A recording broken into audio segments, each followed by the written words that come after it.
अस्सलाम वालेकुम। कैसे हैं आप सब? आई होप बिल्कुल ठीक ठाक होंगे। और आज हम ज़ीनिया प्लांट के बारे में बात करेंगे। ज़ीनिया एक समर का फ्लावरिंग प्लांट है और आप देखें मेरे ज़ीनिया के प्लांट के अंदर फ्लावरिंग भी स्टार्ट हो गई है। और ज़ीनिया के प्लांट के जो है कई तरह की वैरायटीज़ होती हैं। सिंगल पेटल के होते हैं, डबल पेटल के होते हैं, बहुत सारे कलर्स में हमें ये मिलते हैं। क्योंकि ये समर के फ्लावरिंग प्लांट है इसलिए काफ़ी अरसे तक समर में ये हमारे घरों में रहते हैं और बहुत अच्छे तरीके से उसमें ग्रो भी करते हैं और बहुत अच्छे तरीके से इसमें फ्लावरिंग भी होती है। ये प्लांट सन लविंग प्लांट है, लेकिन ये कि कोशिश करें कि आप इसको मॉर्निंग की और इवनिंग की धूप में रखें। जो दोपहर की 12 बजे के बाद से 3-4 बजे तक जो धूप होती है उसके अंदर अगर ज़्यादा देर ये रहता है तो ये ख़राब होने लगता है। क्योंकि छोटे छोटे पॉट में हम लगाते हैं तो पानी का इसमें हमें बहुत ख्याल रखना पड़ता है।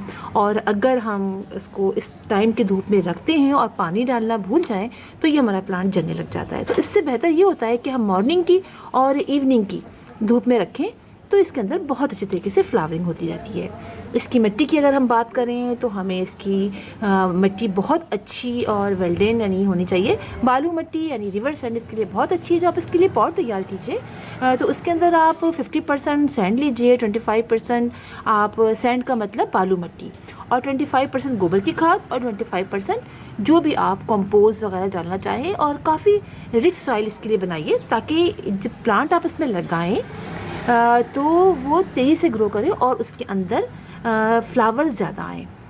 फ्लावर्स जब जितना प्लांट की ग्रोथ अच्छी होगी उतना ही अच्छा ये प्लांट उसमें फ्लावर होंगे। और इसके बाद आप पानी की बात करूँ मैं तो पानी आपने इसको बहुत अच्छे तरीके से देना है। क्योंकि मिट्टी हमने वेल ड्रेन रखी है इसलिए पानी की इसमें कमी नहीं होनी चाहिए। हम पानी ऐसे डालें कि पानी नीचे से ड्रेन आउट हो जाए ताकि ज़्यादा देर खड़ा न रहे। या तो इतना पानी मत डालें आप बहुत ज़्यादा कि नीचे से बहे, ये ले आप ये फिर ऐसे कि बहे, बस इतना रखें कि इसकी मिट्टी हमें मॉइस्ट रखनी है। इसलिए कि अगर एक दफ़ा आपके प्लांट के अंदर पानी की कमी हो गई और उसके लीव्स और सूखने लग गए तो फिर आपके इस प्लांट को कोई नहीं बचा सकता।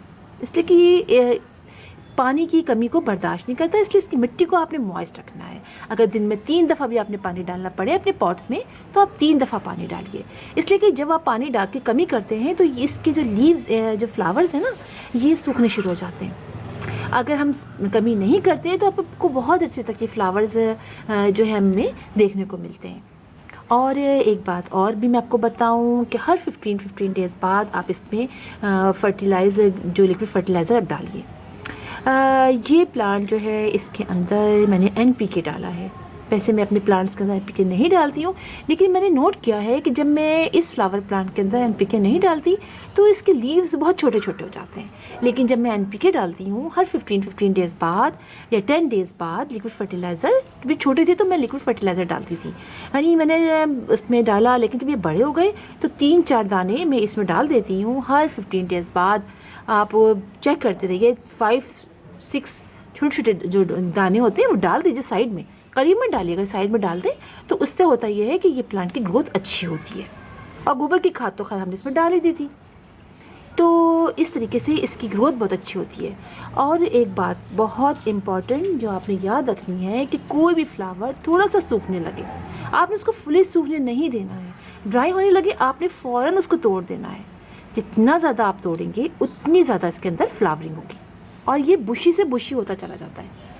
इसलिए कि हम उसको जब छोड़ देते हैं तो फिर प्लांट जो है वो सीड बनाने में लग जाता है और समझिए सीड बनाना स्टार्ट किया उसने और प्लांट हमारा जो है वो सूखने लग गया।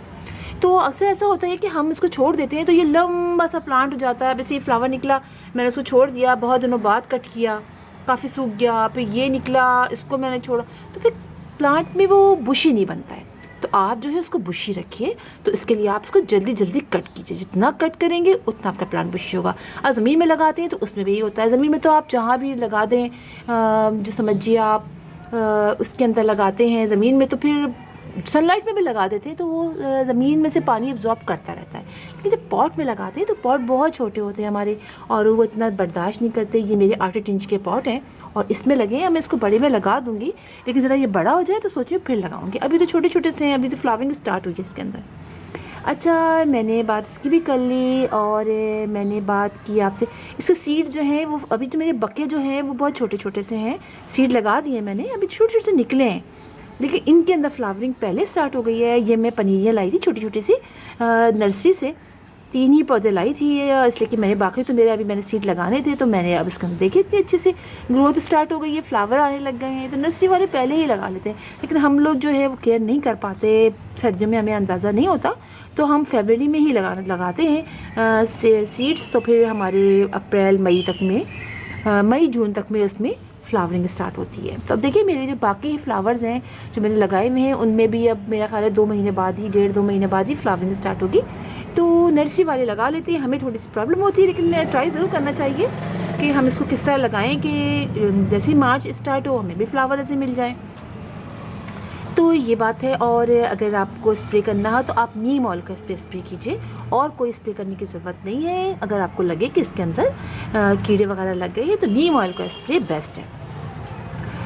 तो मुझे बस यही आपसे कहना था कि ज़रूर इसको लगा लीजिए सीड अगर आपने नहीं लगाए, और अगर नर्सरी में आपको इसकी पनीरियाँ मिल जाती हैं तो पनीरियाँ ले आइए, तब तक आपके फ्लावर्स, आपके प्लांट बड़े होंगे, उनमें फ्लावरिंग होगी, आपको पहले से ही इतने प्यारे प्यारे फ्लावर्स देखने को मिलेंगे। तो फिर इंशाल्लाह आपसे मुलाकात होगी किसी और वीडियो में किसी और टॉपिक के साथ। तब तक के लिए अल्लाह हाफ़िज़।